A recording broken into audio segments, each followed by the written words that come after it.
Bueno, en primer lugar, agradecer a Álvaro de Luz y Vida de la Librería del Museo por esta iniciativa, por haber preparado todo este Staribel, y a los responsables del museo por invitarnos a hacerlo aquí, que da un poquito de respeto. Hacer algo, además, en una ciudad, yo creo, de tradición humanista, hacer algo de ciencias, pues da un poquito de cosa, y aquí da respeto, a mí me da la instalación. Pero bueno, yo creo que la evolución humana, no la de hace miles de años, sino la actual, está basada en la evolución de la ciencia, y la de la ciencia la de las matemáticas, así que a ver si aportamos algo. Lo primero que quiero decir es que no pretendo ser un experto ni pretendo tener todas las respuestas. Ni siquiera creo que tengo la mayoría de las respuestas a las cosas que pregunte. De hecho, muchas de las preguntas que voy a hacer no las he pensado yo, sino mis compañeros. O sea que, si alguien me pregunta por qué arquitecto hizo no sé qué, de verdad, seguro que si digo Juan de Colonia fue Simón de Colonia, si digo 1428 fue en el 36, no pretendo ser un experto en esto. Además, he visto por aquí compañeros y amigos que saben mucho más de esto que yo. Así que, nada, no quiero que penséis que me lo sé todo, ¿eh? Además, yo creo que como buen profesor hago muchas más preguntas que respuestas. Lo que os decía, a muchas no tengo ni siquiera respuesta. Y voy a hacer muchísimas. Os voy a entretener una hora y algo, no voy a decir el algo para no pillarme las manos. Quizás os voy a poner demasiada información y quizás voy a ser mal profesor y no os voy a dar el suficiente tiempo para pensarlo como a mí me gustaría, para pensar desde dónde se hará esto, cuánto medirá esto, qué relación habrá entre esto o por qué esto es así o asado. Pero bueno, espero que no penséis que es porque queremos o quiero que veáis cuánto sabemos, sino realmente es que nos gusta mucho. No somos expertos, somos enamorados de la catedral y creo que cuanto más tiempo pasa, pues más. Entonces, bueno, vamos al lío, como dicen los andaluces. La mente que constantemente se aplica a la geometría no es probable que caiga en el error. Esto lo dijo Ibn Khaldun, que era, a ver cómo lo digo, un filósofo tunecino que el jefe de los musulmanes en la época del siglo XIV envió a Granada como emisario embajador ante el rey cristiano. Era un poco el embajador entre árabes y cristianos, y fijaos lo que decía. Si piensas geometría, matemáticas en aquella época en general, es difícil que te equivoques. Además, con la excusa he puesto esa foto tan chula que hicimos, que como veis hasta había nevado un poco y queda muy bien. ¿Veis matemáticas ahí? En esa foto. Bueno, pues os cuento un poco. Yo lo que os voy a contar es, como me gusta decir a mí, mi versión de los hechos de un proyecto que iniciamos unos cuantos profesores, pues 12 o 13, hace ya pues como 7 años o así, y que acabó en un libro que se llama Matemáticas en la Catedral de Burgos, y que siempre me gusta contar cómo un poco pudo empezar la cosa. Nosotros bebimos un poco de una profesora burgalesa de la Universidad de la Facultad de Arquitectura, de la Escuela de Arquitectura de Valladolid, que se llama Encarna Reyes, y que cuando venía nos empezaba a contar cosas sobre matemáticas en muchos edificios. La verdad que es un placer escucharla, y en especial nos contaba cosas que ella sabía de la catedral. En parte esto es culpa suya también. Y una vez estábamos con ella visitando la catedral y estábamos en la Capilla de los Condestables. En la Capilla de los Condestables, no sé si alguien ha mirado alguna vez al suelo, pero en el suelo hay eso que veis ahí. Y estábamos ahí un grupo, pues eso, de 15, 20 profesores, no sé cuántos éramos ese día, mirando todos en un corro a eso del suelo, todos mirando para abajo. Y no sé por qué se me ocurrió levantar la cabeza y vi como a 3 o 4 grupos de turistas, que no eran frikis como nosotros, que en vez de mirar la capilla nos estaban mirando a nosotros. Claro, diciendo, ¿qué hace esta gente? Era un poco raro, ¿no? Estábamos mirando eso. Entonces dijimos, pues hombre, igual es que esto que nos gusta a nosotros mirar, a ver, nos gusta el arte también, nos gusta mirar lo demás, pero igual no sería mala idea compartirlo, ¿no? Y empezamos con una historia, empezamos haciendo un proyecto que luego, bueno, se interesó Caja Círculo y acabó en un libro, pero bueno, espero que no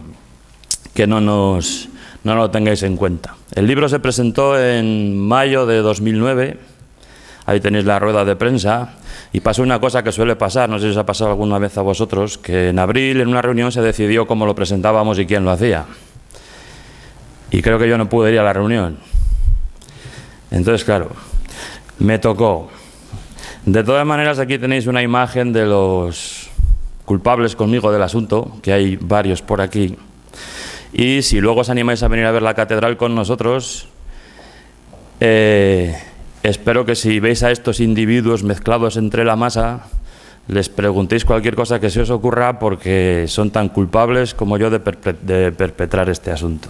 Bueno, no digo los nombres porque somos unos cuantos. Sí que echamos en falta ahí a Ezequiel Santamaría, que fue un poco nuestro padre pitagórico, como nos gusta decir, y que ya no está con nosotros. Bueno, ya que os lo voy a contar yo, pues un par de filosofadas mías. A mí me gustan estas dos frases en cuanto a lo que hago yo cuando cuento este tipo de cosas. Lo que os decía, yo voy a preguntar cosas de las que no sé la respuesta. Igual muchas no se pueden responder, pero si yo a la gente no le pregunto cosas a las que no puede llegar, nunca voy a conseguir que lleguen hasta donde pueden. Si solo pregunto cosas a las que se puede llegar, yo no sé el límite. Y lo que a mí me encanta de la ciencia, como pregunto tanto, hay cosas que no se pueden saber, pero es que es muy difícil saber cuáles no se pueden saber.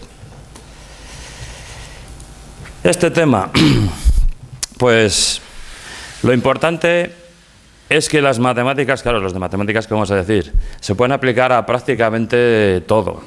A cualquier monumento, edificio, por ejemplo, este en el que estamos ahora, a cualquier ciudad, parque, fuente, paseo, a la naturaleza.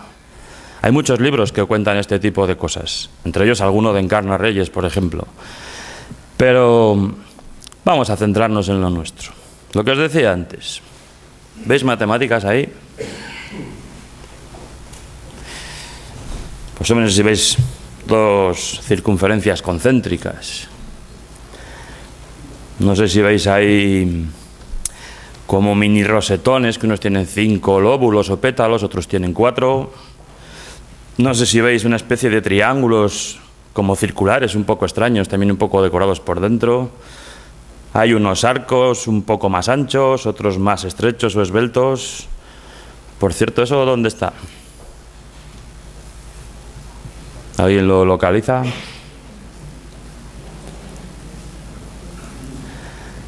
Bueno, lo que os digo, voy a ser mal profesor porque no os voy a dar mucho tiempo.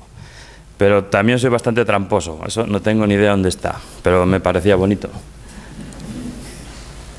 Y aquí, ¿veis matemáticas aquí?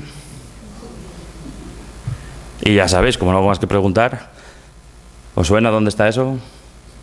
Eso sí que está por aquí, ¿eh? Esa es la bóveda de la Capilla de los Condestables también, y cuando fuimos a hacer el libro, pues por ejemplo nosotros vimos esto. Se pueden ver otras cosas. Nosotros vimos eso, pues un octógono, que por cierto ya veremos que es la figura estrella de la catedral. Hay muchos octógonos, que seguro que no os habéis fijado. Inscrito dentro de un cuadrado, estrellas, arcos. Insisto, no es trabajo mío, es de todo el Grupo Estalmad, que es un proyecto que tenemos respaldado por la Real Academia de Ciencias y que acabó en un libro gracias a que la antigua Caja Círculo, no sé si se puede decir antigua Caja Círculo, se interesó y que se publicó. Vamos por la segunda edición, hicimos 600 ejemplares, así que correr no sea que se acaben. Bueno, nos dejamos de burbujitas y vamos a la pizarra, que es lo mío. Ya os he contado un poco, Estalmad, estímulo del talento matemático. Esto surgió en el 2009, gracias a la profesora Encarnación Reyes. Y eso sí, si alguien se interesa en el libro, no es una novela, no es un ensayo, ¿eh? Está lleno de preguntas. Somos profesores, ya os decía. Pero como yo no he venido aquí a hablar de mi libro, ahí tenéis un ejemplo de lo que cuando íbamos los compañeros y yo, en nuestras libretas, un poco estilo Félix Rodríguez de la Fuente, nos dedicábamos a dibujar y a escribir allí. Como veis por arriba hay hasta cálculos, ¿no? Por ejemplo, ¿esto es un octógono regular? Pues no me lo creo, voy a hacer las cuentas a ver. Esto que se ve aquí, ¿cómo lo dibujarías? ¿Cómo podría ser? ¿Por qué será así? Bueno, que veáis que esto nos lo curramos allí en directo. Y a mí esto me parece bastante curioso, por eso lo he puesto. ¿Cómo se construye una catedral? ¿Cómo se construye una catedral con mirada geométrica y qué geometría necesito para empezar a construirla? Esto no lo he encontrado de la Catedral de Burgos, no lo he hecho yo, pero lo he encontrado en la Catedral de Chartres, Chartres, como queráis, si alguien sabe francés o mejor que yo, que es en la que se supone que está inspirada la Catedral de Burgos. En esta y en otra, que está en la ciudad francesa de Bourges, que se parece muchísimo el nombre, no sé si será casualidad a Burgos, y realmente no sé si quiere decir lo mismo. Bueno, pues la catedral de Burgos está basada en esta y en la otra. Esta empezó a construirse en 1194, la de Burgos en 1221. Como os digo, espero no meter la pata en alguna fecha, pero si la meto tampoco pasa nada. Por favor, no interrumpáis, me reñís después. Empezó en 1194 y acabó en 1506. Realmente la catedral de Burgos, si no fuera porque se nos cayó el cimborrio, ya sabéis, al cabo de pocos años de construido, se acabó en 1495. O sea que para que luego digan los franceses, empezamos más tarde y acabamos antes. Resulta que esto es la cuna del gótico. Resulta que estos pobres hombres, según empezaron a construirla, hubo un incendio en el pueblo y se les cayó todo lo que tenían construido en la catedral. Y es muy curioso porque hubo unos valientes que entraron a intentar rescatar el relicario de la catedral. Le rodeó el fuego. Cuando se vieron atrapados, se metieron en una especie de grutilla que había en un subterráneo y que se podía cerrar con una puerta de metal.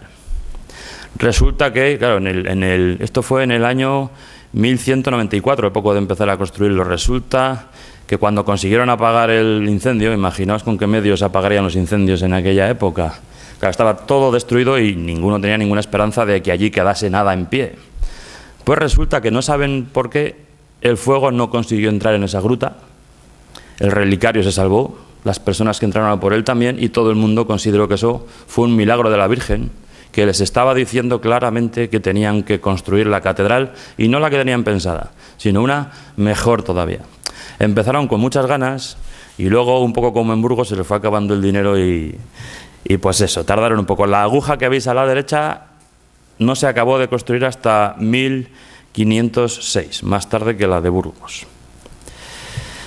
Hay un libro genial, El número de Dios, de José Luis Corral, del que he puesto algunos párrafos, algunos fragmentos, pese a alargarme un poco, pero creo que es genial cómo describe lo que yo quiero contaros.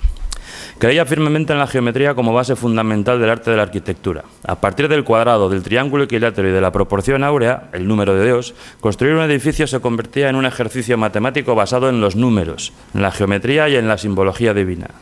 El triángulo equilátero equivalía a la Trinidad, 3 personas iguales y un solo Dios. El cuadrado significaba la relación de igualdad y de armonía entre el Hijo y el Padre, y el número de Dios era la proporción perfecta, que había sido revelada al hombre para que éste pudiera imitar las medidas con las que el Creador había construido el universo.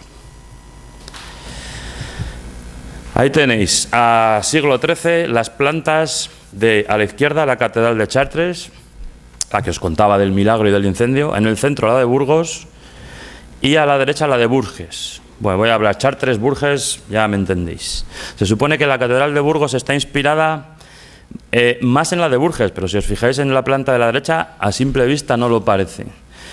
La girola o deambulatorio, la parte semicircular de arriba, está inspirada en la de Chartres, la de la izquierda. En la de Bourges, la de la derecha, que si te fijas un poco dónde están puestas las columnas, un poco sí que te da una idea. Y luego los pies de la catedral, la parte de abajo, está inspirada en la de Chartres, que es la de la izquierda.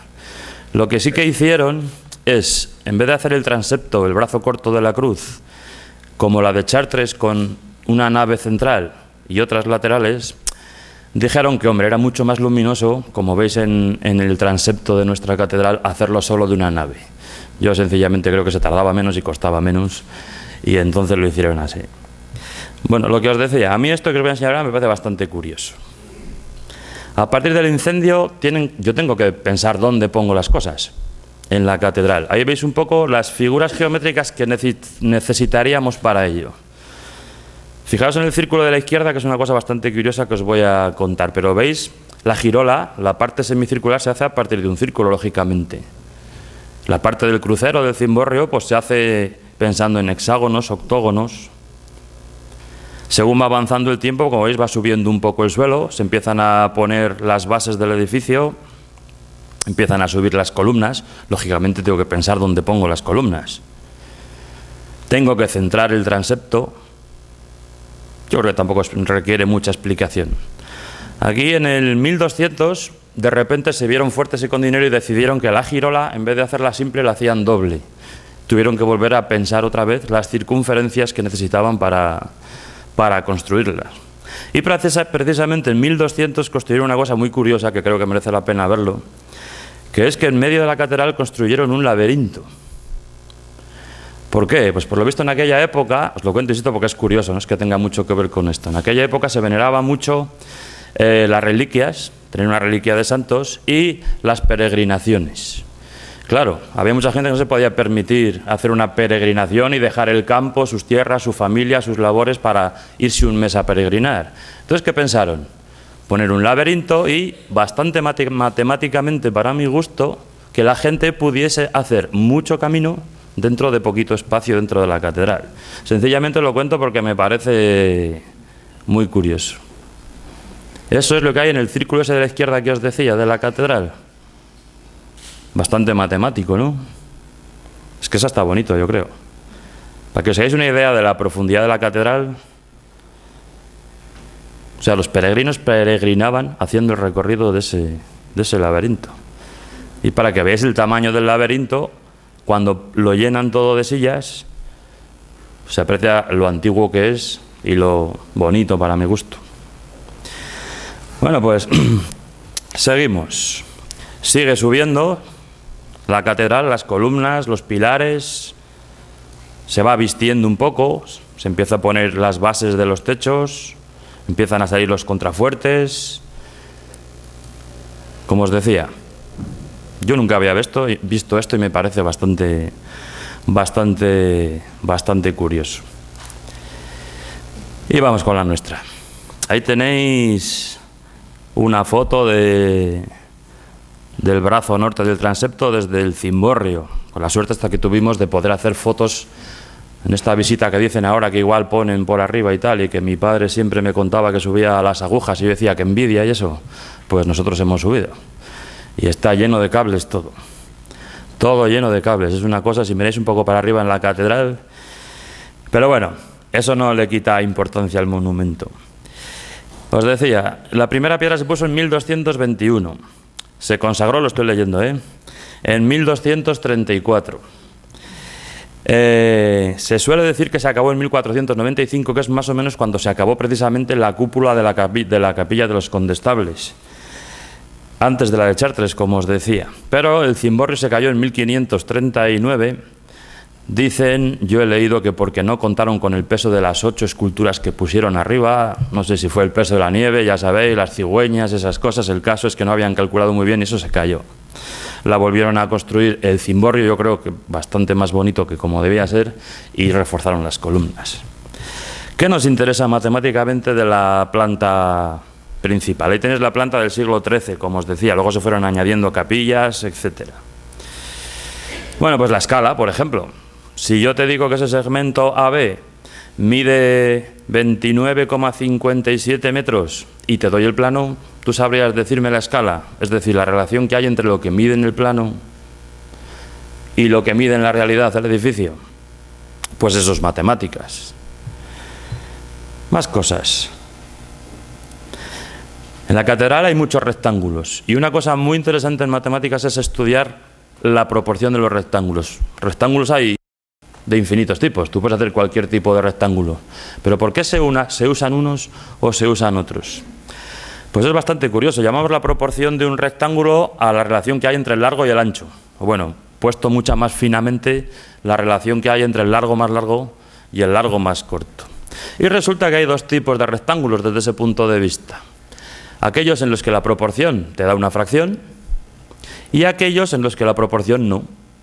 Es decir, es imposible expresar esa relación con una fracción, con una relación de números enteros. A eso los griegos, a los números que no se podían poner en forma de fracción, como a ellos no les entraban en la cabeza, lo llamaron, como he puesto ahí, los irracionales, los números irracionales. ¿Y cómo sabían los griegos que un número era irracional o no? Pues a ver si consigo que lo veáis. Ah, mira, lo tenía preparado aquí. No lo voy a hacer en directo, evidentemente, porque no correríamos bastante riesgo. Lo tengo preparado para que se vayan viendo los pasos. ¿Qué hacían los griegos para ver la proporción entre dos longitudes? Pues claro, un rectángulo. Pero no tenían calculadora, no tenían ordenador. ¿Cómo sé yo la relación que hay entre los dos lados? Pues lo que hacían era lo siguiente, que si lo piensas es bastante curioso. Lo que necesito es un divisor para las dos medidas. Si consigo un divisor, la división da exacta. Pero ¿cómo lo encuentro yo sin saber hacer prácticamente cuentas?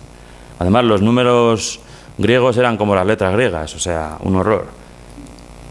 Pues quitaban el cuadrado mayor, que se podía quitar en ese rectángulo. Y cuando lo hacían, en el rectángulo que queda, volvían a quitar el cuadrado mayor que se podía quitar. Con el nuevo rectángulo quitaban, se olvidaban del cuadrado mayor, se olvidaban del cuadrado mayor, se olvidaban del cuadrado mayor, otra vez, hasta que llegaba un momento en que lo que les quedaba era otro cuadrado. En ese momento los griegos ya sabían la proporción entre esos dos segmentos. Y si lo sabían, es que era una fracción y les entraba en la cabeza. A ver, si eso mide 1, si midiese 1, este otro mediría 1, ¿no? Así que el cuadrado de al lado, ¿cuánto mediría? Pues 2. Bien, va bien la cosa. El de al lado 2 también, que es igual, el de al lado 2, pero este de aquí, pues si son 2, 2 y 1, ese mide 7. Y si ese mide 7, ¿cuánto mide el de al lado? 9. O sea, el ancho mide 9. ¿Cuánto mide el largo? Pues 9 y 7... 16. Ahí tenéis el famoso rectángulo 16,9. O sea, las televisiones que tenemos ahora. Las televisiones que tenemos ahora son 16,9. Las antiguas eran 4,3. Ha cambiado la proporción, ¿verdad? Pero se puede poner en forma de fracción. Llegaban a un cuadrado y ese cuadrado es el máximo común divisor de las dos medidas. Con ese cuadrado yo puedo medir las dos cosas. Perfecto, todo controlado. Pero resulta, a ver, perdón, ahí estamos. Resulta que hay algunos rectángulos con los que no se puede hacer eso. Por mucho que intentes hacer ese tipo de divisiones, nunca llegas a un cuadrado. Nunca. Claro, entonces los griegos se quedaron un poco así, porque yo estoy viendo las medidas y sin embargo soy incapaz de decir cuál es la relación entre ellas. ¿Cómo puede ser que yo esté viendo algo y no pueda decir lo que vale? Así que a ese tipo de números los llamaron, como veis ahí en rojo, irracionales. Yo creo que el nombre se entiende bastante bien porque lo llamaron así. Y curiosamente, claro, los humanos somos así de raros. Claro, entre los rectángulos racionales y los irracionales, ¿cuáles nos gustan más? Pues los irracionales. Resulta que en el arte la proporción entre rectángulos irracionales y racionales es exageradamente mayor para los irracionales. Os presento alguno. Por ejemplo, arriba está el rectángulo duplo, ese es racional. ¿Cuál es la proporción en el rectángulo duplo? Pues 2:1. Insisto, me gustaría tener horas aquí para aburriros y dejaros pensar más tiempo, ¿eh? Y el rectángulo sesquiáltero, bonito nombre, por cierto. Pues si divido el cuadrado en 2, ¿no? El ancho son 2 y el largo 3, o sea que es el rectángulo 3/2. Pero luego tenemos rectángulos dinámicos como por ejemplo el rectángulo raíz de 2, que os voy a contar en un minutillo para qué lo usamos. O el famoso rectángulo áureo que determina el número de Dios. El rectángulo de abajo a la derecha, el rectángulo áureo, es el que más sale en el arte, arquitectura, cuadros, esculturas de largo en toda la historia de la humanidad. El rectángulo a raíz de 2, ¿para qué lo usamos? Pues para los folios, los famosos A4, A3, A2 y todo eso. ¿Yo qué necesito cuando tengo un papel de estos? Lo que necesito es que si lo doblo por la mitad y lo divido en 2, las dos partes tengan la misma proporción que tenía el original. Eso es lo que quiero, ¿no? Bueno, pues ¿qué hago? Lo que quiero yo es que la relación entre A y B, entre el largo y el ancho, sea la misma que entre el ancho y la mitad del largo. ¿Entendéis? Así este rectángulo de la izquierda sería una cuartilla, lo que llamamos normalmente una cuartilla. Y si eso fuese una 4, lo de la izquierda sería una 5. Pues si haces cuentas, te da que la proporción tiene que ser raíz de 2. Y como si el cuadrado tiene de lado 1, la diagonal, según el amigo Pitágoras, vale la raíz de 2, pues ¿qué hago? Como largo pongo lo que mide la diagonal. ¿Se ve? ¿Qué hacemos además? Yo nunca he visto un acero, pero los alemanes dicen que un acero tiene 1 metro cuadrado de área. Así que echad cuentas. 1 a 1, que es la mitad, pues tiene medio metro cuadrado. 1 a 2, 1/4. 1 a 3, 1/8. Y un folio, 1 a 4, tiene 1/16 de área. Y eso sí, si le partes bien por la mitad, lo que te queda tiene la misma proporción que tenía el original. Y vamos con el número de oro. La lectura de ese tratado le hizo reflexionar sobre la perfección de las figuras geométricas y la presunta irracionalidad y contradicción de que las medidas más perfectas, como el círculo, la diagonal de un cuadrado o la extensión infinita de la proporción áurea, eran precisamente las más fáciles de dibujar. O sea, las más fáciles de dibujar son las que tienen algo irracional, y no hay cristiano en aquella época que diga cuánto mide eso. Pues nada, la emboscada. Vamos a hacer matemáticas. A mí lo que me gusta es esto, hacer matemáticas, tocarlo. Eso es lo que... No sé, me gusta decir un poco que esto es un poco laboratorio de matemáticas. A ver si lo encuentro. A ver. Nada. Ahora. Lo he conseguido. ¿Dónde lo tengo? Aquí. Veréis, el amigo Pitágoras, como decía antes, se empeñó en que todo se podía explicar con los números. Todo. Todo. Hombre, está bien, eso para las matemáticas nos vino muy bien porque avanzamos bastante en aquella época. Pero hubo un problemilla. No todo eran capaces de explicar con los números porque sencillamente no conocían todos los tipos de números. Si algo se necesitaba un tipo de número para explicarlo, ellos, y no lo conocían, ellos no lo podían hacer. Y fijaros, el pobre hombre Pitágoras, que por cierto los pitagóricos eran más bien una secta, eran, por lo visto, si a alguien se le escapaba algo de lo que se había hablado en la secta de los pitagóricos, se lo cargaban, y por lo visto hay ejemplos de ello. Vamos, que no era un santo. Os presento el logotipo de los pitagóricos. Se llama la pentalfa.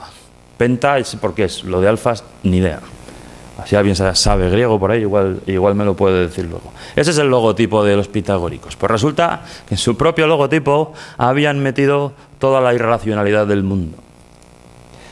Fijaos, voy a hacer un rectángulo para ver la proporción que hay entre la diagonal del pentágono y el lado del pentágono. ¿Qué hago? Pues hago una perpendicular por ahí, traslado la medida del lado a esa perpendicular, marco ese punto y ahora con ese punto marcado ya puedo hacer el rectángulo. ¿Se ve? Quiero ver la proporción de ese rectángulo. Bien. A ver, que se vea un poco mejor. Al revés. Bien. Vale, ¿qué tengo que hacer? Pues ya lo sabéis, os lo he contado antes. Quito el cuadrado mayor de ese rectángulo. Quito el cuadrado mayor de ese rectángulo y resulta que sale un pequeño problemita. ¿Veis esa recta? Esa recta me dice que el rectángulo mayor tiene la misma proporción que este rectángulo de aquí. Es decir, cada vez que quitaban un cuadrado les quedaba un rectángulo con las mismas proporciones que el rectángulo original. Así que claro, se ponían a quitar cuadrados de ahí.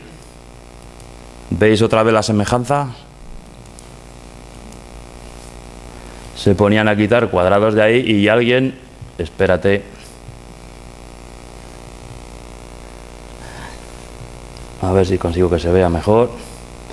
Bueno, igual alguno ya se lo está imaginando. Si sigo, ¿qué les pasaba a los hombres? Puedo seguir así hasta infinito. Cada vez que quito un cuadrado me vuelve a salir un rectángulo como el que tenía. Algunos se lo enseño a mis alumnos esto si quieren que siga así media hora, claro, para que luego no les dé la paliza. Pero bueno, ¿veis? Tengo hasta 38 pasos hechos. ¿De acuerdo? ¿Se ve? Era imposible conseguir un cuadrado. Esto les alucinó tanto, que ese número precisamente es el que ahora conocemos como el número de Dios, el número que indica la proporción entre el largo y el ancho de ese rectángulo, entre la diagonal del logotipo de los pitagóricos y el lado del logotipo de los pitagóricos. ¿Les dio tanto en el morro, digamos, todo se puede explicar con números? Pues igual no. Bueno, sí, pero ellos no podían. Les dio tanto en el morro que ese rectángulo, esos que veis ahí, son los que más hemos usado los humanos de largo en el arte. Volvemos a la catedral.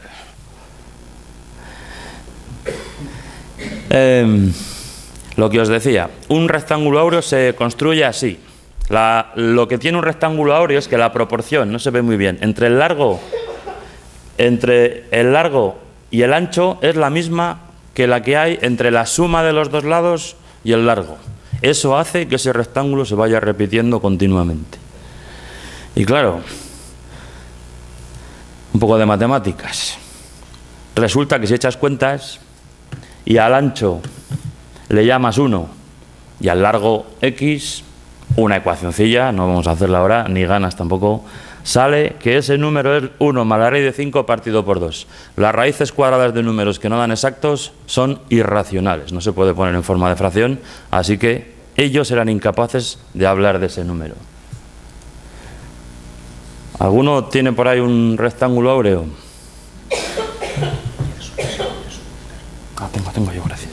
Sí, gracias. ¿Alguno tenéis un rectángulo áureo? Sí, ¿no? Hasta Leonardo da Vinci, por lo visto. Y este mola más, ¿eh? ¿Con qué pagáis las comidas en los restaurantes?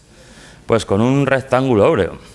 Si queréis probar, no lo he hecho, pero si ponéis el carnet de identidad así, apaisado, y la visa en vertical, si trazáis un segmento desde el vértice inferior del DNI hasta el superior de la visa, veréis que pasa por el otro vértice. Lo que pasaba antes con el rectángulo áureo. Y en el arte, claro, muy bien, pero yo no tengo el ordenador para verlo por ahí, ¿qué hago? Pues mira, si el DNI es un rectángulo áureo, ¿cómo puedo localizar yo rectángulos áureos por ahí en los edificios o en los cuadros? Pues lo que hacen los pintores cuando pintan poniendo así el pincel por semejanza, si el DNI es un rectángulo áureo y tú lo superpones con el rectángulo que estás viendo, si coincide, es que tienen la misma proporción. Así que a buscar rectángulos áureos por ahí. Ahí tienes algunos ejemplos en la Plaza España de Madrid. Por ejemplo, hay miles, millones de ejemplos. Y en la catedral, pues hay unos cuantos. Por ejemplo, a que no adivinéis cuánto da la proporción entre el largo de la catedral, 99 metros, y el largo hasta el final del transepto. El número de oro. Y si hacéis ese segmento BM entre el número de oro, y si hacéis ese entre el ancho de la nave, no, este da la proporción cordobesa, que es otra cosa, que os voy a contar luego del famoso octógono. Pero si hacéis este último entre el ancho de la nave, entre el ancho del transepto, os da el número de oro. A ver, da, en vez de 1,618, la primera proporción creo que da 1,62, la siguiente 1,63 y esta da 1,7. Pero la proporción es de la que estamos hablando. No sé por qué, a los humanos ese rectángulo, como nos dio en el morro, nos llamó la atención de tal manera que nos encantó y lo ponemos por todas partes. Ahí tenéis la planta de la catedral, como es ahora, para que apreciéis un poco las formas, los rectángulos. Ese es el secreto de esta catedral. Está construida siguiendo las proporciones del número áureo, el que Dios eligió para construir el universo. ¿Habéis visto algún rectángulo áureo por ahí? Esto es cosa de mi compañero Constantino, que tiene algo que ver con esto. Bueno, como os decía, no tengo mucho tiempo. A ver si consigo no tardar mucho. A ver. Vaya, ahora. Bueno, la última. Vamos allá. Cuando tú quieres poner una imagen y dibujar encima, tienes que hacer la foto desde bastante lejos para que sea la cosa bastante plana y no se deforme si la haces muy cerca. Entonces, yo le hice una foto a un rectángulo áureo que me dijo Constantino. Así le podéis preguntar luego cuando estemos en la visita. Bueno, igual me pasé un poco de lejos al hacer la foto. Pero bueno, a ver.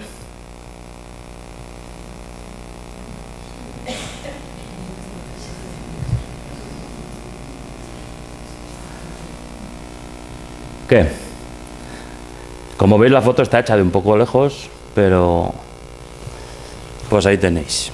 ¿La habéis visto? Si marco esa longitud y hago el cuadrado correspondiente, cojo la mitad del lado, como os decía que se hacía para el rectángulo áureo,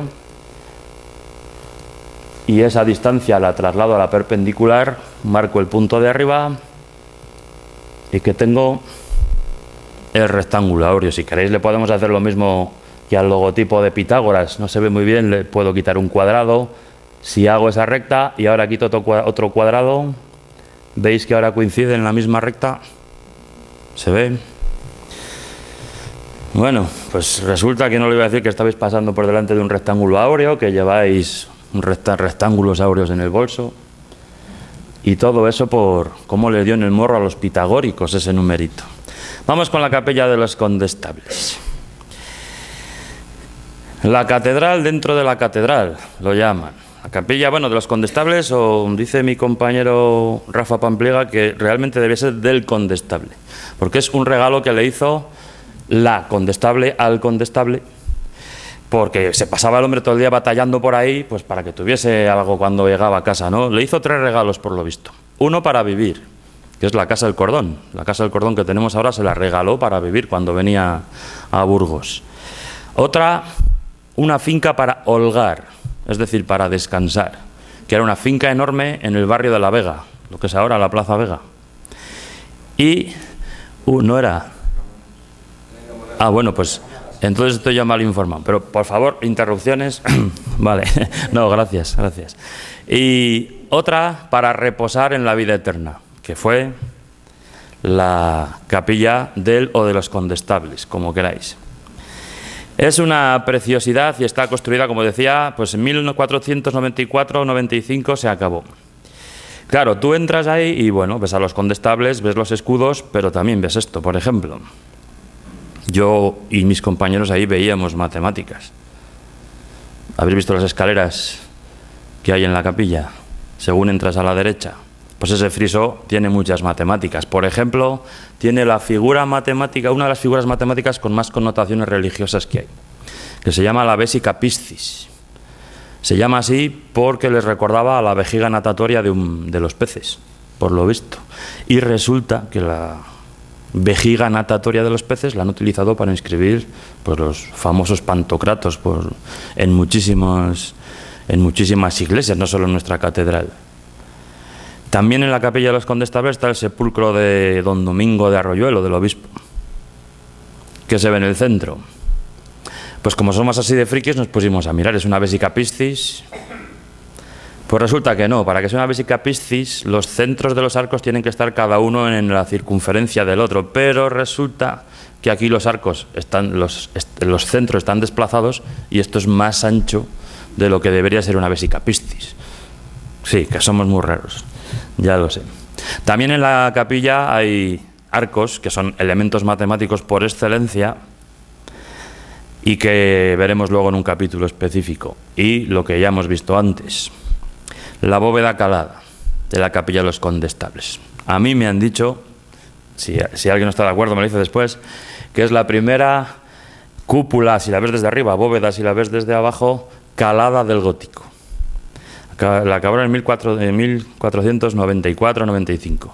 Y la Catedral de Burgos fue declarada Patrimonio de la Humanidad por delante de muchas otras catedrales mucho más famosas y sobre todo que no eran nuestras, sino que eran de franceses y alemanes, precisamente porque, por lo visto, en todo el gótico de aquella época solo hay 6 bóvedas caladas.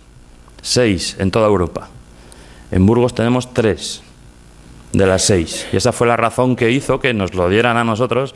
No sé si nos ha servido de mucho, pero antes que a los alemanes, por ejemplo, en Colonia, o a los franceses en Notre Dame, etcétera. Bueno, realmente no hay 3, hay 4 bóvedas caladas, lo que pasa es que hay una que no sé por qué no la contabilizan. Luego os lo cuento. Si te acercas un poco, pues ves la estrella basada en el octógono, ¿verdad? Como os decía. Claro, como somos así de raros, pues a nosotros nos gusta calcular qué relación habrá, por ejemplo, entre los lados de esa estrella y los del octógono donde estaría inscrita. Bueno, como os decía, muchas preguntas, pero no os voy a dejar tiempo para las respuestas. Si queréis, en otra clase. Mi favorito, el cimborrio. Otra bóveda calada, muy calada además esta. No sé si me han contado que fue Felipe II que decía que debía ser obra de ángeles, que eso se sujetase así como se sujetaba. Yo me casé en la catedral y yo estaba empeñado en que me hiciesen una foto el día de mi boda que saliese el cimborrio.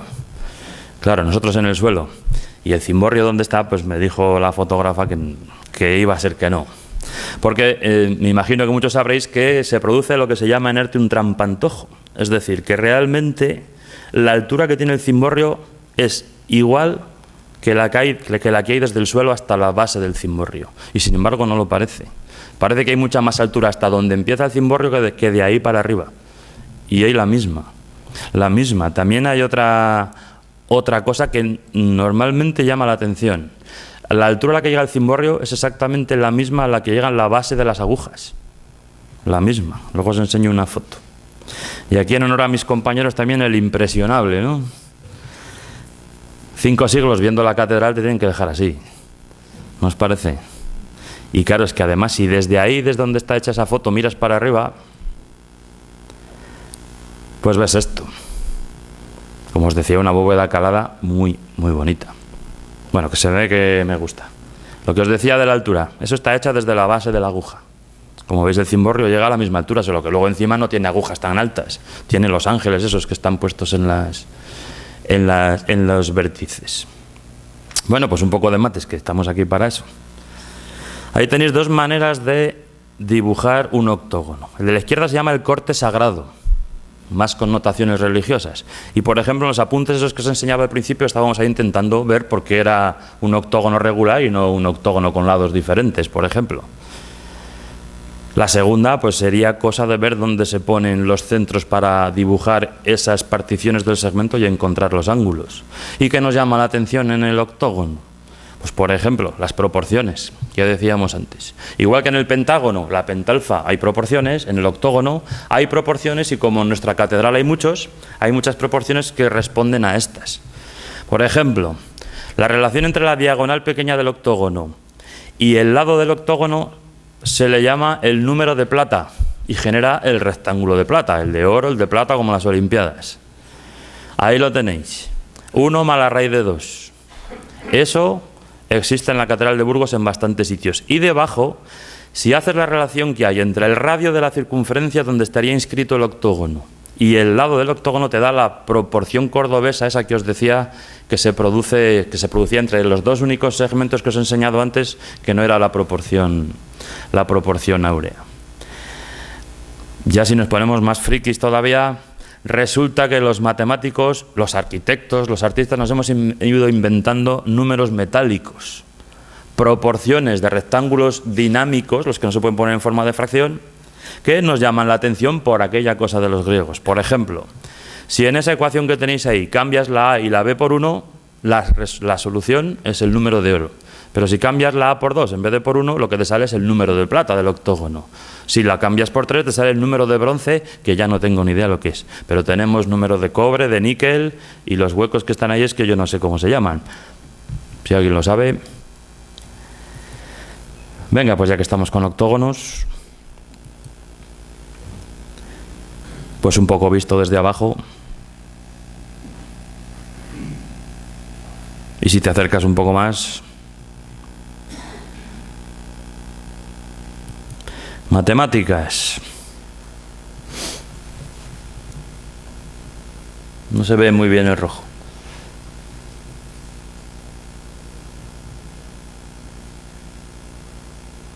El autor de esto está por aquí, no soy yo, ¿eh? Que luego me riñe.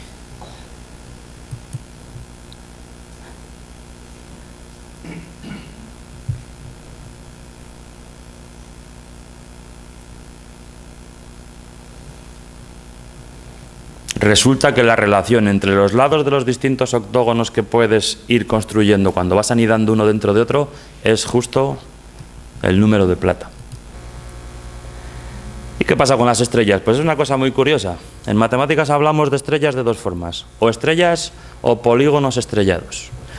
Llamamos estrella a algo con forma de estrella, pero que está compuesto por dos polígonos, que no es algo continuo. Por ejemplo, lo que pasa con el hexágono si unes los vértices de dos en dos. Empiezas en uno y vuelves a ese antes de haber pasado por todos los vértices. A eso lo llamamos una estrella, porque hay que hacerlo dos veces para conseguirlo. Sin embargo, mirad en el heptágono qué pasa si los unes de dos en dos. Empiezas por uno y recorres todos y llegas al último, habiendo recorrido todos. A eso del heptágono lo llamamos un polígono estrellado. A lo del heptágono, por ejemplo, lo llamamos el polígono estrellado 7-2, porque son 7 vértices y los vamos uniendo de dos en dos. En el octógono veis lo del cimborrio. Es el polígono estrellado 8-3. ¿Se ve? 8 vértices de 3 en 3. ¿Podría hacer yo una estrella en un octógono? ¿Qué pasa si uno los vértices de 2 en 2 en un octógono? Me sale un cuadrado, ¿verdad? Si empiezo en el vértice de al lado me sale otro y entonces en vez de un polígono estrellado, que sí, que somos muy raros, eso es una estrella. Y en el eneágono, bueno, pues es muy curioso matemáticamente estudiar cuándo sale una estrella y cuándo sale un polígono estrellado. Tiene que ver con los múltiplos, de los números con los que estás jugando, etc. Y otra cosa bastante curiosa, los polígonos equicompuestos o equiformes. Llamamos así a cuando tú, con una figura geométrica plana, recortándola con las piezas que te salen, puedes construir otra. Decimos que son equicompuestos. Por ejemplo, yo si hago esos cortes de un octógono, ¿puedo construir con ellos un rectángulo? Pues eso, me gustaría poder estar aquí hasta la hora de comer, pero ir pensando alguno. Por ejemplo, este. Con esas piezas hay que construir un rectángulo. Esto es cosa de nuestra compañera Encarna Reyes y de Inmaculada Fernández, que son compañeras de Stalmat en Valladolid y que han hecho un libro muy chulo sobre el hexágono y el octógono. Un libro solo hablando del hexágono y del octógono. Venga, un poco más difícil.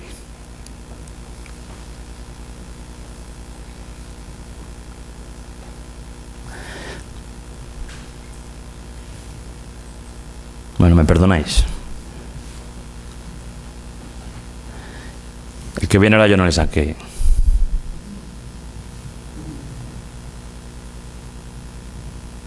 Seguro que vosotros sí, por fastidiar. Y bueno, ya hay cosas, eso lo doy hecho.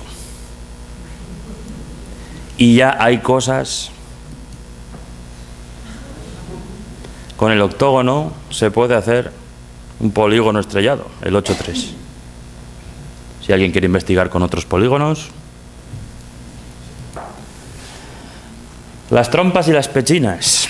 Para distribuir la fuerza. Esto es bastante arquitectónico. He visto algún arquitecto por ahí que me perdone también si meto la pata. Yo quiero llevar el peso de una figura octogonal a una planta en la que tengo 4 columnas, es decir, un cuadrado. ¿Cómo lo hago? Pues con las trompas. Se llaman las trompas a esas figuras que parecen como conchas. ¿Las veis ahí? ¿Qué hacen? Trasladan de 8 lados a 4 el polígono. No sé si se aprecia. 8, 4, ¿veis cómo lo consiguen? Eso son cálculos enormes, que yo no sé hacer, pero me gusta. La tercera bóveda calada de la catedral. Tenemos los condestables, el cimborrio, la capilla de la presentación. No sé si habéis mirado para arriba, pero es curiosísimo. Es una bóveda calada con una estrella diferente por el exterior, de 8 puntas también, y resulta que si os fijáis en la planta Bueno, no lo voy a poner para no perder tiempo. Si os fijáis en la planta de la catedral, la que hemos visto antes, resulta que hay un contrafuerte que justo entra un poco en la capilla de la Presentación. ¿Le veis ahí abajo? Eso es un contrafuerte que sujeta la nave de la catedral. ¿Qué pasa? Que claro, la capilla era cuadrada, lo de arriba es octogonal. ¿Cómo hago la transición? Pues tenemos un problema. Esto es lo que yo creo, que no... Si no es verdad, por lo menos queda bien. ¿Qué pasa? Que con una trompa solo no lo puedo hacer. Así que toma, 2 trompas. Bonita palabra eso de trompa, por cierto. ¿Veis las 2 trompas? Paso del octógono regular a un octógono irregular, salvo en parte el contrafuerte que está ahí incrustado, y con una pequeña trompa nueva hago el cuadrado. Más curioso, la capilla de los condestables. Pues mira, la mitad de trompas iba este arquitecto. ¿Qué pasa? Pues que es hexagonal. Hexagonal no regular, ¿veis la forma? Pues que necesito solo 2 trompas. ¿Se ven? Y luego está el equivalente a las trompas, pero para las figuras circulares, que se llaman las pechinas, también es un curioso nombre, en donde paso de una curva, una cúpula curva, a un polígono, a 4 columnas, por ejemplo. Ahí tenéis arriba a la izquierda la capilla Santa Tecla, la cúpula es esférica, veis las pechinas, el equivalente a las trompas, y a la derecha tenéis creo que es la sacristía, que en vez de esférica es como ovalada, es un esferoide, es un ovoide, y también las pechinas que trasladan a un rectángulo en este caso, porque no es una esfera. Lo que os decía, hay una 4ª bóveda calada. ¿La habéis visto? No la han contado, cuando nos dieron lo del patrimonio de la humanidad hablaron de 3 bóvedas caladas solo, no de 4.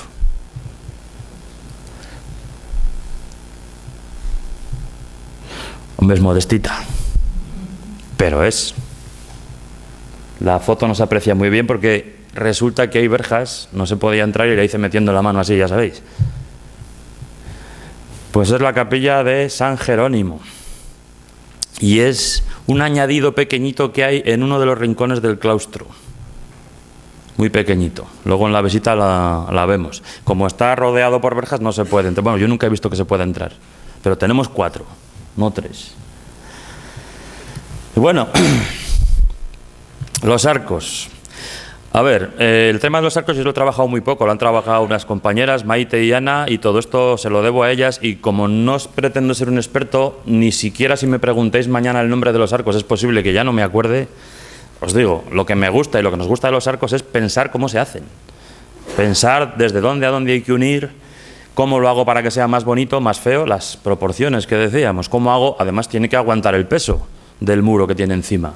Entonces, insisto, si me preguntéis mañana alguno de estos arcos no me voy a acordar cómo se llama, pero es chulo. En el tímpano irá una escultura sedente de Cristo coronado en majestad y rodeado por los 4 evangelistas a modo de escribientes sentados en sus pupitres al lado de sus 4 símbolos, águila, león, toro alado y ángel. En el parte luz de la puerta voy a poner una escultura de vuestra eminencia, don Mauricio, ¿le veis? Don Mauricio abrió los ojos como sorprendido. ¿Qué vemos ahí?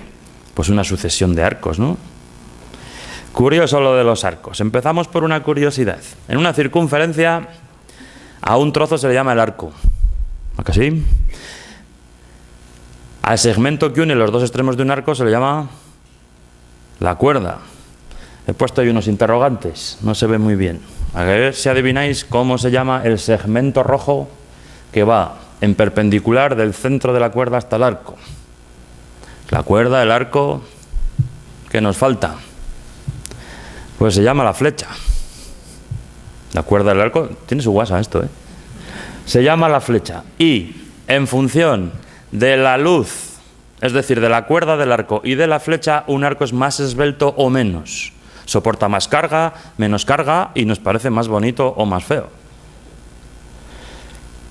También en la catedral tenemos, ¿os acordáis de la Vesica Piscis? Pues ahí tenéis una foto del altar. Una Vesica Piscis con un pez, además, precisamente dentro. ¿Os ¿Te acuerdas de la vejiga natatoria? Y además rodeado por un mosaico que está inspirado en arte árabe del que hablaremos un poco luego. Lo que os decía, que nos sugiere a nosotros la Vesica Piscis, que realmente es como si fueran son dos arcos unidos, por eso está en el capítulo de los arcos. Pues ahí tenéis cómo se construye, cómo podríamos hacer para calcular las áreas. Por ejemplo, si el lado de esos triángulos, aquí abajo a la izquierda, fuese 1, ese segmento rojo representa la raíz de 3. Y el de la derecha, el rojo, representaría la raíz de 5. Esos segmentos que si los pongo en proporción con la unidad a los griegos les hacía que perdiesen los papeles. Y bueno, lo que os decía, os prometo que no soy nada entendido en esto. Ahí tenéis algunos arcos. El ojival genérico lo solemos llamar a ver si lo digo, el arco de dos arcos, de dos centros, perdón, porque lo que hay que pensar es dónde pongo el compás para hacer los dos arcos que lo forman. No sé si lo veis. El de la izquierda es genérico, están los centros donde nos ha aparecido, pero el de la derecha se llama el ojival romano. Divido la luz en 6 partes y ¿veis dónde se ponen los centros? Aquí tenéis el ojival árabe, divido en 3 partes la luz y pongo los centros en cada uno de los tercios. El ojival equilátero, que es el que más sale porque será el más fácil de hacer seguramente. Y equilátero como su propio nombre indica, ¿no? Y lo que os decía de la esbeltez. A ver si lo vemos. Aquí lo tengo preparado. Veréis. Tengo ahí, le he dicho al programa, no se ve aquí a la derecha, pero le he dicho al programa que me calcule lo que mide la flecha, la luz y la esbeltez. Se llama la esbeltez al cociente entre lo que mide la flecha y lo que mide la luz. Entenderéis que cuanto más larga la flecha, más esbelto es el arco. ¿De acuerdo? Entonces, ¿qué pasa si este arco, en vez de ojival, fuese un arco de medio punto? ¿Cuánto valdría la esbeltez? Bueno, casca el programa ahí cuando veis que justo lo llevo al centro, pero ¿cuánto valdría la esbeltez? La luz sería el diámetro y la flecha sería el radio. ¿Se ve? Claro, a ver ahora si no he roto nada. Si yo voy haciendo más esbelto el arco, ¿qué pasa con el arco ojival equilátero? Pues resulta que, ¿os acordáis en la Vesica Piscis que había un segmento que era la raíz de 3? Pues eso es la mitad, la flecha. Así que la esbeltez de ese arco es la raíz de 3 partido por 2, otro número irracional. Y luego si saco los centros de ahí, que también se puede, tengo un arco más esbelto, ¿se ve? Lo importante de esto es que la esbeltez no cambia si yo cambio el tamaño del arco. Entonces, una vez que yo tengo el patrón del arco, yo puedo escalar eso para el tamaño que yo necesito. ¿Se ve que no cambia? Vale. Bueno, matemáticas, como decíamos. Y en la puerta del Sarmental, pues la sucesión de arcos. Yo aquí en mi ordenador lo veo un poco deformado, pero son ojivales equiláteros. Y luego, claro, ya las cosas que podemos hacer dentro de los arcos. Porque claro, nosotros, como somos así de raros, pensamos cómo se hará eso. Y a nosotros en el ordenador nos cuesta cantidad hacerlo. Y pensar dónde pongo los centros. Imaginaos en piedra. Ahí tenéis un equilátero decorado que disimula un poco. Y luego, insisto, ¿dónde pongo yo los centros para hacer los arcos? Pues mira, lo puedo poner fuera. Incluso puedo poner los centros fuera de lo que se llamaría la luz. ¿Se ve? En el tumido de ojivas. Ahí tenéis un ejemplo.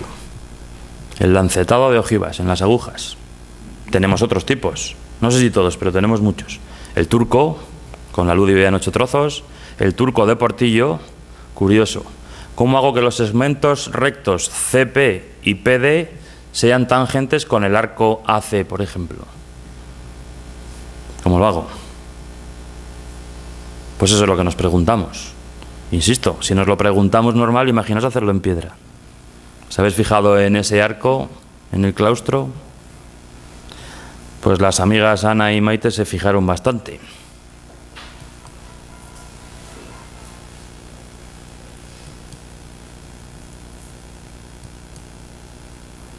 Insisto, todo esto, pensarlo en el ordenador, tiene su tela. Imaginaos hacerlo. Claro, dentro de los círculos pequeños tenemos esto. El trabajo que nos llevó, o que les llevó pensarlo, y cuando ya lo tienes todo tienes que encajarlo.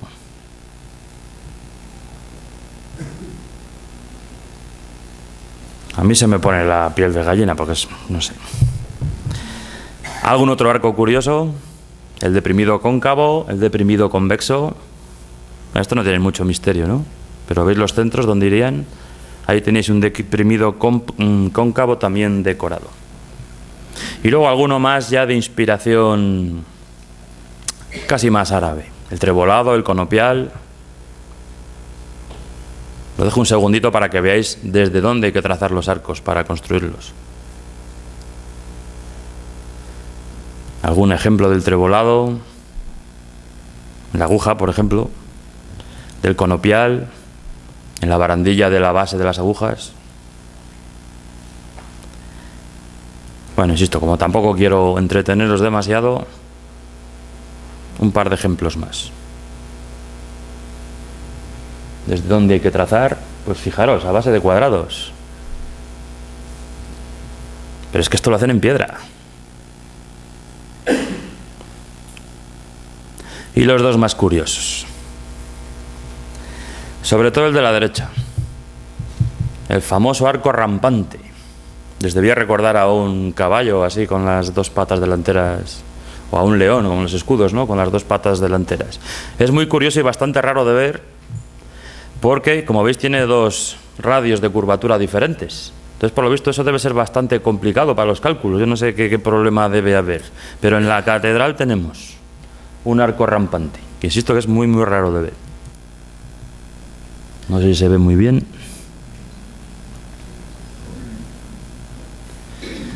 Está en la Capilla de Santiago, en el museo de la catedral. Digamos, enfrente de la escalera por la que ya bajas al claustro para salir. Y bueno, después del rectángulo áureo, la siguiente figura en importancia en el arte para mi gusto es el triángulo de Relé, que es una cosa bastante curiosa que os quiero contar. Ahí tenéis algunos ejemplos del triángulo de Relé en la Catedral de Burgos, en las agujas. Aquello de la derecha creo que es un confesionario, en la capilla de Santa Ana o de la Concepción. Se llama de Relé en honor a un ingeniero alemán, que como era alemán nos han dicho que se dice relé, pero si fuera francés se diría reloj, como queráis. Y que resulta que es el famoso triángulo circular ese que veíamos al principio. Resulta que esa figura es curiosísima. Y en la catedral la tenemos por todas partes, no sé si habéis fijado. ¿Algún otro ejemplo? Y además así fardamos un poco de fotos, ¿no?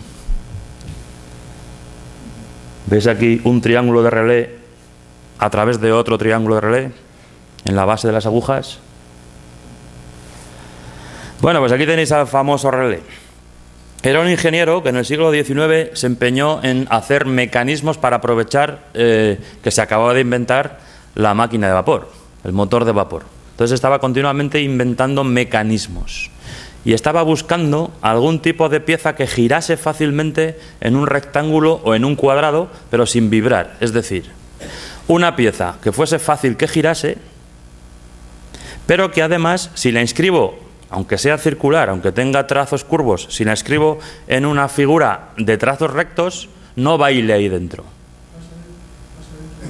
sino que encaje perfectamente. Ahí tenéis, por ejemplo, a la derecha un rosetón, que creo que es de la Catedral de Friburgo, formado por triángulos de relé. Encontró 800 aplicaciones diferentes para este triángulo. En la catedral tenemos el triángulo de relé equilátero básico, pero ahí tenéis, por ejemplo, que lo podríamos hacer saliéndonos del propio triángulo. ¿Qué tiene de bueno el triángulo de relé? Pues que es una curva de anchura constante, lo que estaba buscando Relé precisamente. ¿Qué significa eso? Que ese triángulo, y cualquiera de los que os voy a enseñar ahora, cuando gira sobre una superficie plana, la parte más alta está siempre a la misma altura. Siempre. Entonces, si yo solo encajo en un cuadrado o en un rectángulo, no baila. Va girando, pero está siempre perfectamente encajado entre esas dos líneas rectas. Como veis ahí a la derecha, yo podría hacer algo para transportar una bandeja con vasos con triángulos de relé. El rojo es como los que tenemos en la catedral, el normal, y el amarillo es como este, extendido. Esa bandeja, si haces girar la bandeja sobre esos triángulos de relé, no bailaría, ni subiría ni bajaría. O sea, iría perfectamente plana. Eso es lo que buscaba este ingeniero. No solo hay triángulos de relé, también hay pentágonos de relé y heptágonos. Creo que la moneda a la derecha es de la de 20 peniques, ¿no? De Inglaterra, me parece. Es un heptágono de relé. Pensad, claro, en Inglaterra habrá máquinas tragaperras. ¿Por qué no se atasca esa moneda en el conducto por el que caen las monedas? Pues porque esté como esté siempre ocupa lo mismo. Ruede como ruede, la anchura es siempre la misma. Y más curioso todavía, yo puedo hacer un polígono o una circunferencia, llamadlo como queréis, de relé, casi con cualquier figura.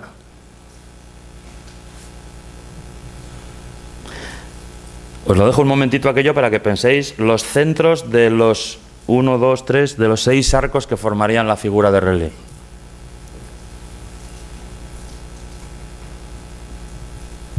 Hay muchas matemáticas, claro, por ejemplo, ¿qué perímetro tiene eso? ¿Qué relación tiene con los radios de cada uno de los arcos? Pues resulta que al final, como es una curva de anchura constante, tiene mucho que ver con las circunferencias. Pero claro, no todo es arte. ¿Habéis visto triángulos de relé por ahí? Por ejemplo, sin Smith no hay beso. Son triángulos de relé. Creo que hay un amigo mío por ahí que tiene un reloj Hamilton. Pues ahí tenéis un reloj Hamilton que es un triángulo de relé. Las alcantarillas, esto es muy curioso. Esa alcantarilla es americana con una pintada encima. ¿Veis el triángulo de relé? Me detengo un momentito. ¿Por qué las alcantarillas, las de verdad, las que pueda haber gente debajo, las del tendido eléctrico, estas cosas no, porque tienen poca profundidad, pero las de verdad, ¿por qué son redondas? ¿Por qué las cuadradas solo son las del agua o las de... No, las del agua no, las del tendido eléctrico, cables de telefonía, etcétera? Las de verdad, las que hay un agujero ahí de 3 metros hasta abajo y pasa gente por debajo, o puede pasar, o puede haber alguien arreglando algo, son circulares. ¿Por qué? ¿Por qué no son cuadradas? Para que no se caiga la tapa. Si fuese cuadrada, ¿os acordáis que la diagonal del cuadrado mide más que el lado? Entonces hay ahí una longitud, la diagonal en la que encaja el lado. Se puede caer la tapa para abajo, pero una circunferencia mide igual. Así que yo puedo hacer una alcantarilla sin peligro con un triángulo de relé. Claro, porque lo ponga como lo ponga, la anchura es siempre la misma, no se puede colar para adentro. Bueno, más curioso. Resulta que con un triángulo de relé se puede hacer un taladro cuadrado. ¿Habéis visto alguna vez un agujero cuadrado en una pared?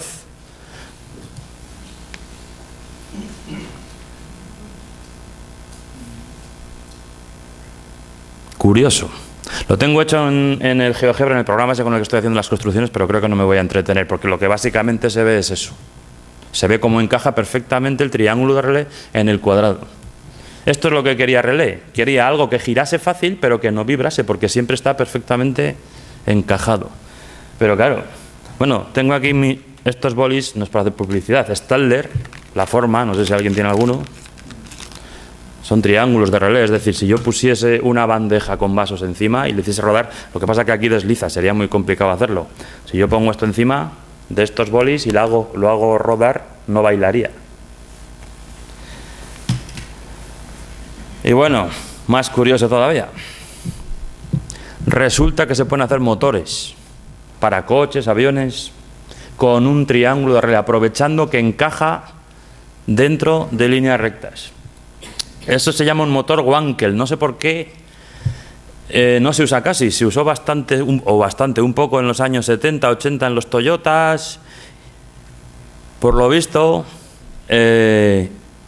aunque sería mucho más fácil de mantener que un motor normal de combustión de los que tenemos de 4 tiempos, por lo visto aunque necesitaría muchas menos piezas y el mantenimiento sería mucho mejor, no consiguen que consuma lo que consumen los motores que usamos normalmente. Aunque es un motor mucho más básico, yo he leído que tiene la tercera parte de piezas, es decir, tiene solo una tercera parte del número de piezas que tienen los motores normales que usamos. Ahí tenéis los 4 tiempos gracias a un triángulo de relé. Todavía se ve algún coche por ahí que lo lleva, pero por lo visto consumen demasiado y entonces no les compensa hacerlo. Con el mismo amigo que tiene el reloj Hamilton he ido yo en este coche. Lo estábamos probando, no es nuestro. Pero como veis, ese modelo es del 2010. Ese coche lleva ese motor. ¿Y lo habéis visto? Tuve que hacer una foto a los planos de la catedral. Pues en la catedral tenemos un pedazo triángulo de relé de como 2 metros de altura. Lo que pasa que da a la calle Diego Porcelos. ¿Sabéis cuál es la calle Diego Porcelos? Donde da esta ventanuca circular es la de la sala capitular. Y la calle Diego Porcelos es estrechísima. Estrechísima. Así que ahí lo tenéis. Está en la capilla de la... a ver si lo digo. En la capilla Santa Catalina, donde están los retratos de los 80 y no sé cuántos obispos que ha habido en la catedral. Y está la carta de arras del Cid también ahí, me parece. Ahí está. En la aguja, y ahí tenéis ese muy curioso que está en la capilla del Corpus Christi, donde está el cofre del Cid. Es un triángulo de relé con triángulos de relé dentro. ¿Se ve? ¿Alguien ha visto alguno más por Burgos? Sí, esta es bastante común de ver. ¿Veis ese? Mira cómo mola además la catedral allá al fondo. ¿Se ve? Bueno, vamos acabando, Los rosetones son figuras espectaculares. No me quiero entretener mucho en estos porque solo su propia espectacularidad ya es bastante interesante. Tienen mucha geometría, consiguieron que las paredes en el gótico no fueran tan pesadas, que hubiese mucha más luminosidad. Ahí tenéis el rosetón del Sarmental, que creo que es el único que conserva las vidrieras originales, ¿no? Que se cargaron los franceses al volar el castillo.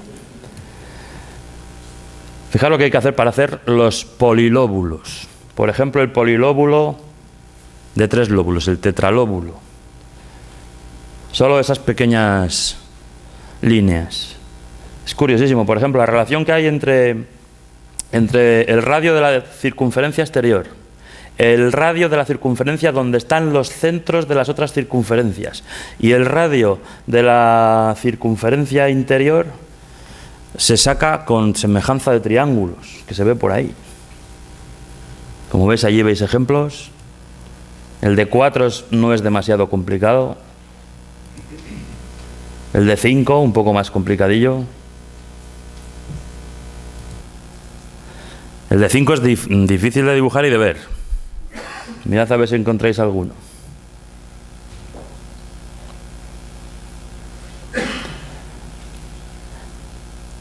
Bueno, ya os decía que soy un poco tramposo. Yo en la catedral no he visto ninguno. Eso no es la catedral. Bueno, habéis visto uno, creo que se llama la Residencia de las Esclavas, al lado de la antigua estación. Ahí se ve uno bastante bien. Cuando vas dirección oeste hacia la universidad, se ve ahí un pentalóbulo bastante majo. Hexalóbulos, que son muy facilillos de hacer, y hay muchos, claro, y ya, pues sus reyes, sus majestades, los rosetones. El del Sarmental se llama un grupo diedral de Leonardo de orden 10. ¿Por qué de orden 10? Pues yo una vez le pregunté a un compañero que qué le decía a esta figura y me dijo, pues mira, me recuerda, como se sabe que soy de matemáticas, dijo 1, 10, 10, 20, 20. Pues se llama de orden 10 porque realmente está basado en el decalóbulo que hay en el centro. Y se llama diedral porque llega un momento en que se desdobla y pasa la cosa de 10 a 20. Como Leonardo da Vinci estudió mucho esto, pues se llama un grupo de Leonardo. Tampoco sé muy bien. Esto, fíjate, que lo han usado hace poco aquí en Burgos para un logotipo. Un buen amigo.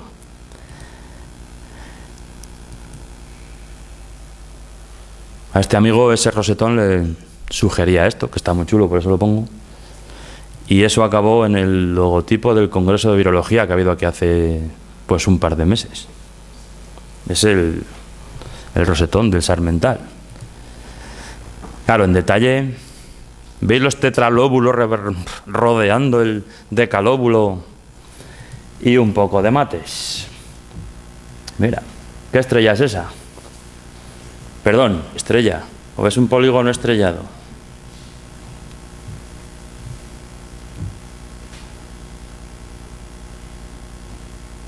¿Se podría haber hecho una estrella en vez de un polígono estrellado? De esas que acabas antes de haber recorrido todos los vértices. Que sí, que yo entiendo que hay cosas que las hemos cogido un poco por los pelos. Y el otro. La Puerta de Santa María o del Perdón, creo que se llama también. Ese es un grupo de Leonardo de orden 12. ¿Por qué será? Digo, de Leonardo no, porque será de orden 12. Curioso, este no es diedral, no sé si lo veis. No se desdobla en ningún momento, ¿no? Es bastante curioso porque en el centro tiene una estrella de David, o un hexagrama, que yo siempre había pensado que era un símbolo judío. Pues no, me cuentan que ese símbolo originalmente es un símbolo árabe. Aquí hay muchas referencias al arte árabe.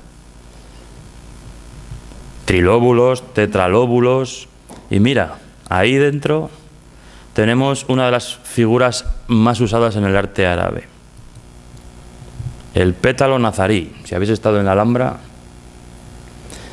Claro, también estamos un poco cansados de que el arte árabe se estudia con más cantidad las matemáticas que tiene y el gótico pues parece que era otra cosa.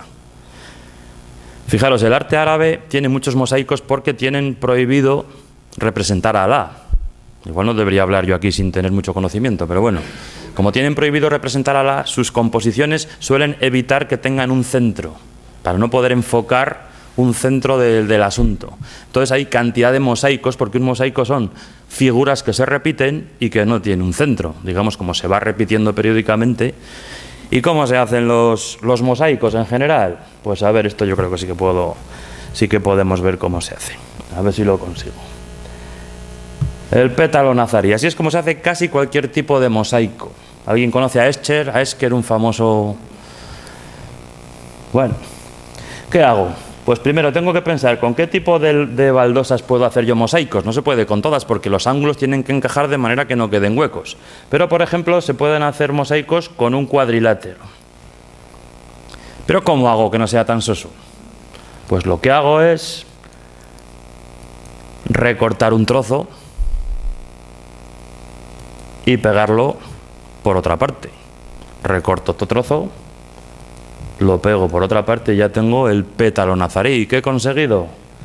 Pues he conseguido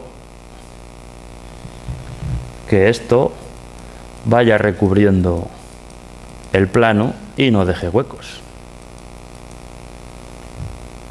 Si esto en vez de con un arco sencillo lo hago con una figura más complicada, de manera que lo quito por un lado, lo pego en otro, las figuras, claro, donde he dejado el hueco encaja la otra pieza donde la he colocado, donde he colocado el anexo, digamos.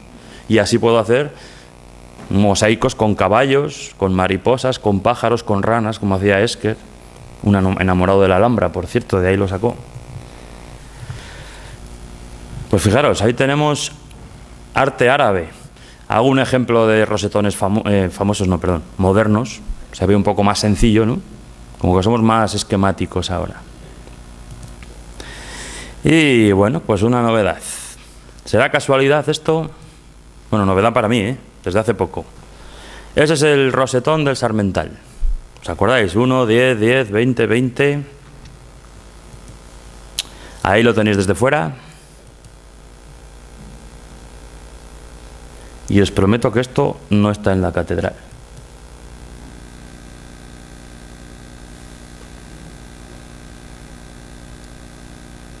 No es por tramposo, no tengo una foto mejor. Es igual.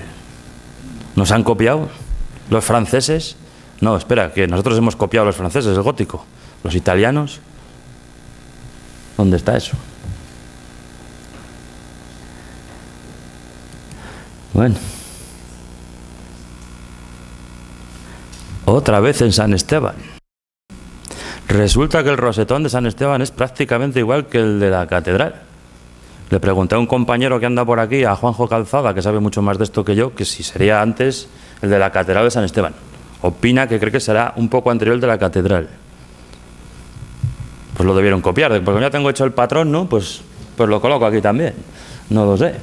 Pues ahí lo tenéis. Si no os habéis fijado, me fijé yo hace un par de meses o 3, yendo a ver cuando estuve con los alumnos viendo el Centro de Arte de Burgos, el Centro de Arte Moderno, y luego subimos al Mirador, y subiendo por el Mirador, me digo, voy a hacer una foto a la catedral.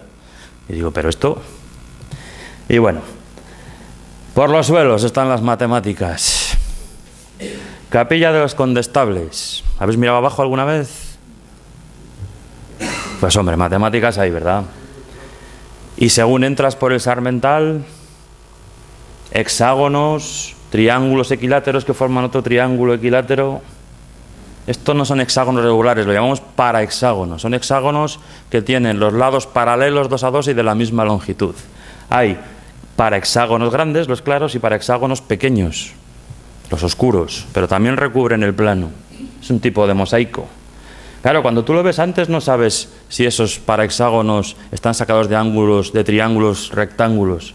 Pero luego lo ves cerca ya a la Capilla de los Condestables y resulta que eso forma un cuadrado. O sea que los parahexágonos claros deben ser partes de un triángulo rectángulo. Son cosas que miramos los frikis, lo que os decía. Y ese suelo, es que esto a ras de suelo es muy complicado de ver. ¿Qué se ve ahí? El suelo del coro desde el cimborrio. Es una pena que no se ven muy bien las fotos. Pero no sé si veis un cuadrado, el coro, con un octógono dentro. Se ve otro cuadrado dentro. Dentro hay un decalóbulo, una estrella de 4 puntas. Y en cada vértice del octógono una figura que... Ahí va. En madera. En el coro, en el suelo, hay tetralóbulos de madera. Que si nos cuesta lo que os decía hacerlo en un ordenador, imaginaos en piedra o en madera. Ahí tenéis. Igual yo soy muy raro, tuve que hacer muchas rayas para hacer. Este es el plano del suelo de la Capilla de los Condestables y donde mirábamos nosotros. Cuando llamamos la atención de los turistas, que mirábamos para el suelo en vez de para arriba. Pero luego hay más cosas. Tipos de polígonos ahí. Simetrías. Yo ahí veo hasta el teorema de Pitágoras. Con las pajaritas esas que se ven en el suelo se puede demostrar el teorema de Pitágoras, incluso el teorema de Tales, pero no se ve muy bien la foto. Y debajo del brasero, ¿qué hay? Matemáticas. Matemáticas. Cuando presentamos el libro me acuerdo que al final se levantó una chica diciendo que nos agradecía mucho la referencia porque era la nieta de la persona que siempre tenía encendido el brasero. ¿Os acordáis qué tiempos aquellos? Y pues lo visto, pues le hizo mucha ilusión. Pues lo que tenemos ahí es una rosa de los vientos, como la que tenemos en el Mirador, para indicar las direcciones. Ahí tenemos pues muchas actividades para los chicos de ángulos. Y otra vez en la capilla de Santa Catalina, donde están las arras del Cid. La carta de arras, perdón. ¿Os dice algo ese suelo? ¿Hay alguna regularidad aquí? Pues nos costó un triunfo. Pero resulta que sí, ahí tenéis un ejemplo de lo que hacíamos allí los frikis. ¿Se podría hacer ese suelo con una única baldosa repitiéndola con simetría, rotaciones, traslaciones? Esto que veis ahí es la primera experiencia que tuve yo con el programa ese con el que he hecho las construcciones, ese que veis donde hago yo las construcciones. Y bueno, fin de fiesta. Matemáticas en la Catedral 2, Constantino. ¿Qué? Bueno, y para acabar, pues eso. Decíamos que esto se puede aplicar a muchos edificios. No me ha dado tiempo, pero he hecho una foto. He ido al baño antes de venir aquí y en el baño he visto algo matemático. Le he hecho una foto, pero no me ha dado tiempo a pasarlo aquí y meterlo. Además, yo os estoy dando bastante paliza. El que quiere luego se lo cuento. Para que vean los frikis que somos. Pero... a ver. Puerta abierta a la imaginación y que esto se puede ver por todos lados. ¿Os suena eso? ese mosaico tan raro? ¿Será así por casualidad? ¿Y dónde está eso?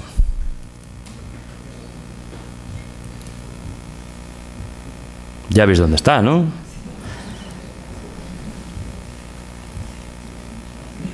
¿Tiene matemáticas esto?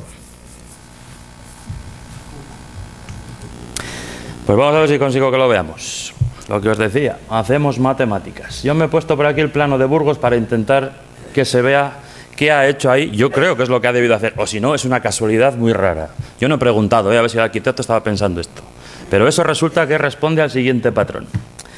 Imaginaos que en Burgos hay varios institutos.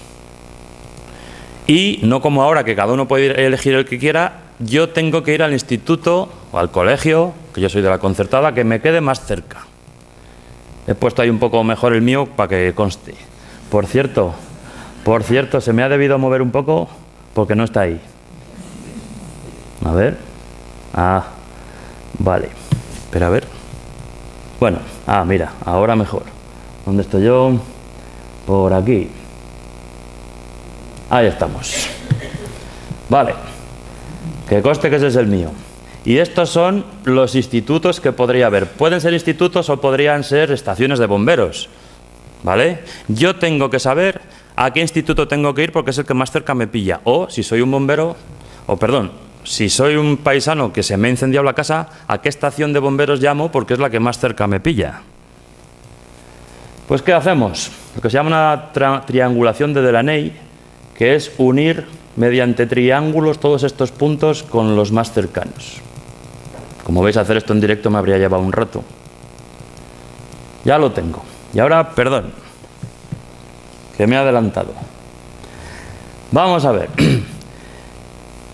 ¿Cómo distingo yo los chicos que tienen que ir al instituto o colegio, en este caso E, de los que tienen que ir al F?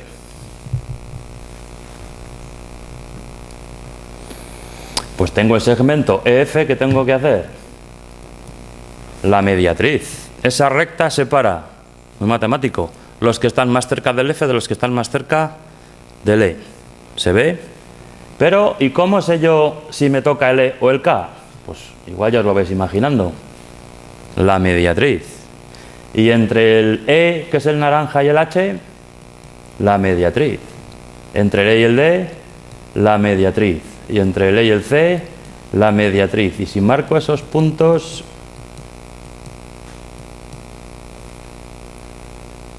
¿os suena? Por cierto, esto mola. Mira. O sea que esto lo puedo dejar hecho y ya me sirve para lo que queráis. Para los bomberos, para la policía. Perdonadme un segundo, que voy a ver, sí, voy a ocultar las rectas que si no molestan. Vale. Bueno, si yo esto lo hago con otro punto, por ejemplo, entre el C y el F, voy a hacerlo con el C. Marco esos puntos y hago el polígono. También podría estar moviendo el punto. Si otra vez borro las rectas, a ver si lo consigo. Vale, yo creo que está, sí. Y si ahora sigo, pues para que se vea un poco mejor, si hago el resto con los demás institutos que tengo, las regiones más cercanas a cada uno de los puntos que he dibujado. Y estaría diseñando desde qué región tienen que ir a cada uno de los institutos. ¿Qué hizo el arquitecto, yo creo? Elegir unos puntos al azar y hacer el mosaico. Espero que pensase eso, si no, estoy aquí.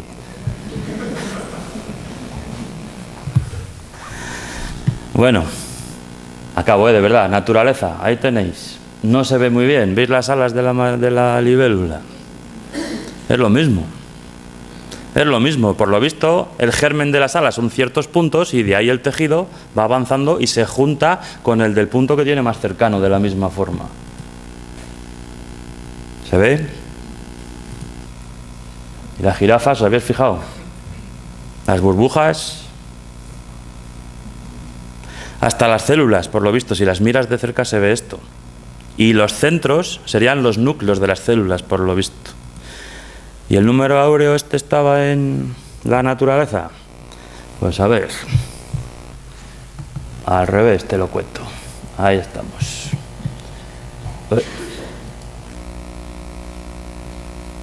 Bueno, ya simplemente...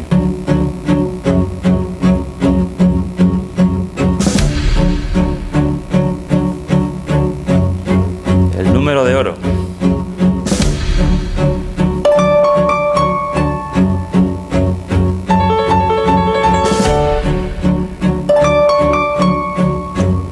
La sucesión que genera el número de oro.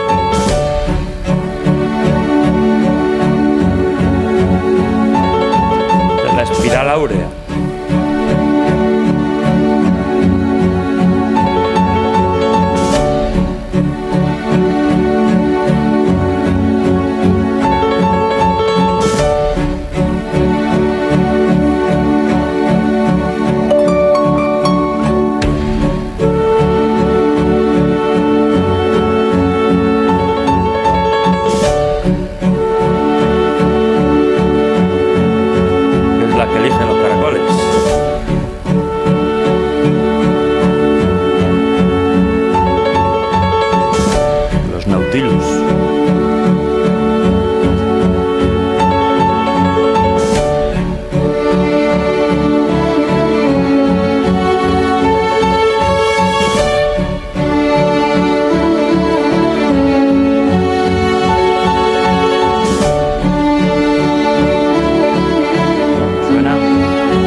Sería el ángulo áureo.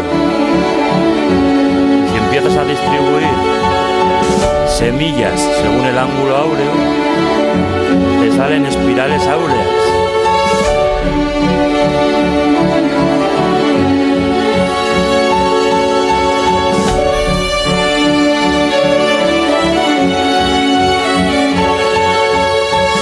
Esas espirales son áureas.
Esto no es de oro. El polvo sí.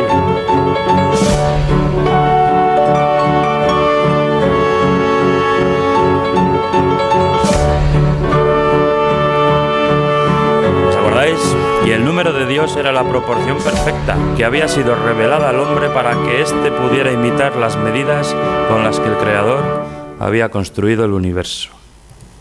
Se trata, como ya acordé con don Mauricio, de una iglesia de 3 naves, con ábside semicircular y 5 capillas también semicirculares, con un crucero de una sola nave pero de gran amplitud.